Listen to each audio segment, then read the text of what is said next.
ठीक है, तो सूर्यांश, आपका जवाहर नवोदय का परीक्षा भी नजदीक आ रहा है।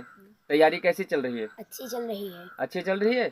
तो हम कुछ बेसिक से कॉन्सेप्ट पूछेंगे आपसे, देखेंगे आपका बेसिक कैसा है। ठीक है, मैथ से रिलेटेड। ठीक है, तो जब आपको हम पढ़ा रहे थे रेलगाड़ी वाला चैप्टर, प्रॉब्लम्स ऑफ ट्रेन पढ़ा रहे थे, तो उससे कुछ पूछ रहे हैं क्वेश्चन। एक चीज बताओ, अगर दो रेलगाड़ी एक दूसरे को विपरीत दिशा में क्रॉस कर रही हैं, ठीक है, दो रेलगाड़ी एक दूसरे को विपरीत दिशा में क्रॉस कर रही हैं, और जब हमें सवाल में ये निकालना होता है कि एक दूसरे को रेलगाड़ी कितने समय में क्रॉस कर लेगी, तो उस स्थिति में दोनों ट्रेनों की चालें आपस में जुड़ती हैं या घटती हैं?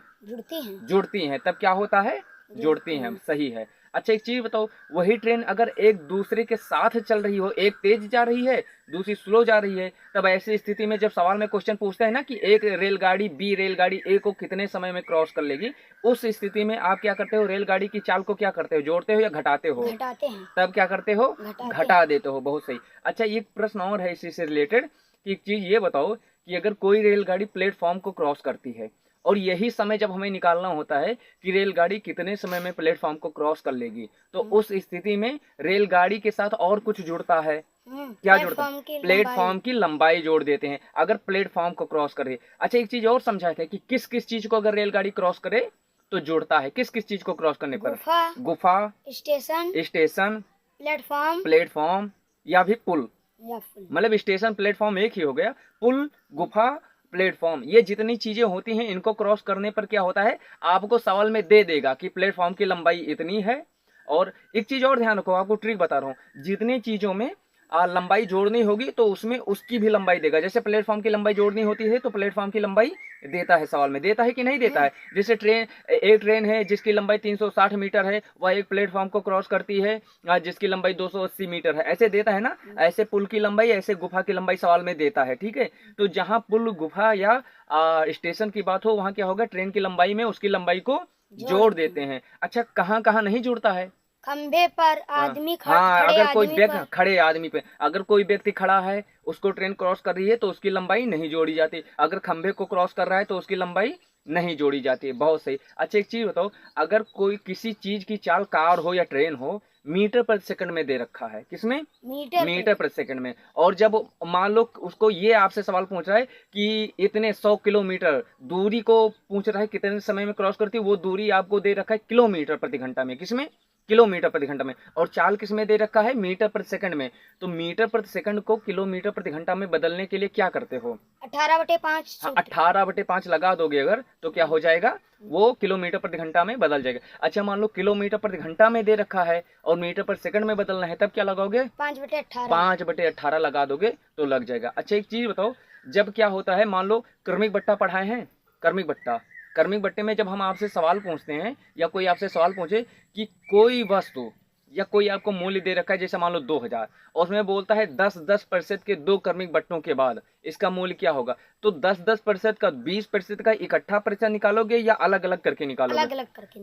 पहले मान लो 2000 का 10% निकालोगे, फिर उससे घटा दोगे, यही तो करते हो। घटाने के बाद में क्या करते हो? जो आता है उसका 10, फिर उसका निकालते हो। बहुत सही। बहुत बच्चे, सारे लोग सुन लो, जितने लोग हो, सूर्यांश बता रहा है, ध्यान से सुनो, कोई ये गलती मत करना क्रमिक बट्टे में, इकट्ठा कोई मत लगाना। पहले 10% लगाओ, फिर उसके बाद में क्या होगा, जो आंसर आएगा उसको, मतलब मान लो 2000 दे रखा है, 2000 का 10% कितना हो गया? 200। 200 घटाओगे 2000 में से कितना बचेगा? 1800 बचेगा। अब 1800 का 10% निकालना है। ठीक है, आप लोग ये गलती मत किया करो कि इकट्ठे 20% का निकाल दे। बहुत सही। अच्छा, कुछ ऐसे क्वेश्चन पूछ लें इधर उधर से, जीके से पूछ लें कुछ। चलो ठीक है, एक चीज बताओ कि वैसे जीके से क्वेश्चन तो आएगा नहीं, सिर्फ रीजनिंग से आएगा, मैथ से आएगा, थोड़ा हिंदी से आएगा, बट चलो ऐसे पूछ लेते हैं। एक चीज ये बताओ कि प्रकाश संश्लेषण पढ़ाए हैं? प्रकाश संश्लेषण पढ़ाए, ठीक है। अच्छा, एक चीज बताओ, सबसे ज्यादा हमें ऑक्सीजन किस पेड़ से मिलता है? पीपल के पेड़ से मिलता है। अच्छा, एक चीज बताओ कि हमें नहीं, जब पेड़ पौधों को भोजन बनाना होता है तो उस प्रक्रिया को क्या कहते हैं? प्रकाश संश्लेषण। प्रकाश संश्लेषण। अच्छा, प्रकाश संश्लेषण में जब पौधे भोजन बनाते हैं तो कौन कौन सी चीज उनको आवश्यक होती है? कार्बन डाइऑक्साइड, हाँ, सूर्य का प्रकाश, हाँ, जल, क्लोरोफिल। बहुत सही। अच्छा, एक चीज बताओ कि जल जो होता है, जब पौधे जल ले जाते हैं तो जड़ के माध्यम से ले जाते हैं, लेकिन जड़ से पत्तियों तक पहुंचाने का काम कौन करता है? ऊ तक पहुंचाते हैं। अच्छा, ठीक है। अच्छा, एक बात बताओ कि जो सूर्य का प्रकाश होता है वो किस माध्यम से लेते हैं? रंध्र द्वारा। रंध्र, रंध्र कहाँ होते हैं पौधों में? रंध्र पत्तियों में। पत्तियों में। अच्छा एक चीज बताओ, प्रकाश संश्लेषण, एक चीज बताओ, क्या अंधेरे में हो सकता है? रात में बताओ प्रकाश संश्लेषण होता है? क्यों नहीं होता है? क्योंकि उस समय सूर्य की उपस्थिति नहीं है। सूर्य का उपस्थिति है। अच्छा एक चीज बताओ, तो हमें एक चीज और बताओ कि कभी कभी देखे हो बारिश का मौसम होता है या ठंडी होती है और सूर्य नहीं निकलता है, तब प्रकाश संश्लेषण कैसे होता है? तो हल्का जो उजाला होता है सूर्य का वो रहता है, तो उसी से वो काम चला लेते हैं। हाँ, मतलब कहने का मतलब ये है, बहुत सही आंसर। सब लोग सुनो कि सूर्य का उपस्थित होना जरूरी नहीं है, सूर्य की ऊष्मा का या प्रकाश का उपस्थित होना जरूरी है। इसीलिए अंधेरे में जब सूर्य नहीं रहता तो प्रकाश संश्लेषण नहीं होता है। ठीक है, बहुत सही। अच्छा एक बात बताओ, वेदों की संख्या कितनी है? 4। 4 वेद हैं, बहुत सही। कौन कौन से? ऋग्वेद, यजुर्वेद, सामवेद, ऋग्वेद। सामवेद, ऋग्वेद तो फिर से हो गया, फिर से बताओ।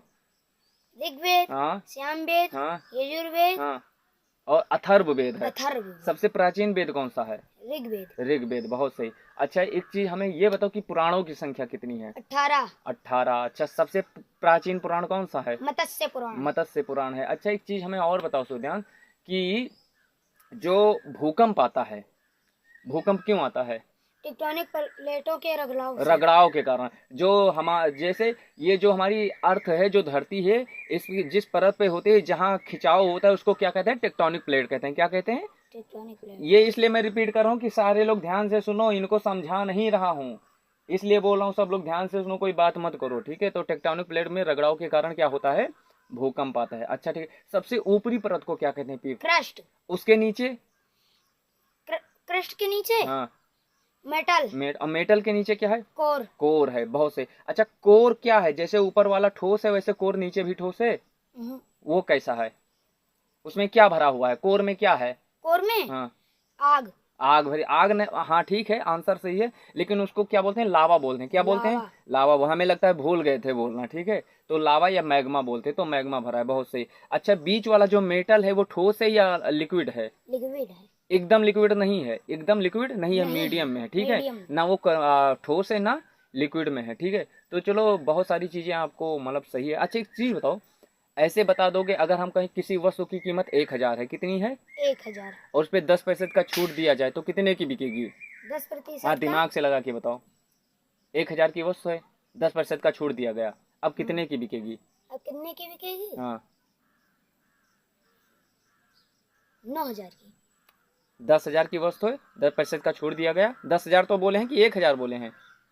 10,000 बोले हैं ना, तो 10,000 की वस्तु है, 10% का छूट दिया गया, 9000 की बिकेगी। बहुत सही आंसर। देखो सूर्यांश को देखो, बिना बोर्ड पे लगाया आंसर बता दिया। अच्छा एक चीज बताओ, कोई वस्तु जिसकी कीमत मान लो 3000 है, कितनी है? 3000। और 3000 है, उस पे आपको 10% बढ़ा के बेच दिया आपने। 10%, अंकित मूल्य 3000 है, आपने 10% ज्यादा मुनाफा कमा लिया, तो अब कितने की बिकी?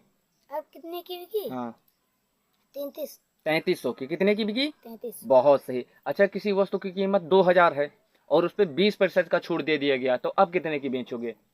अब कितने की? हाँ,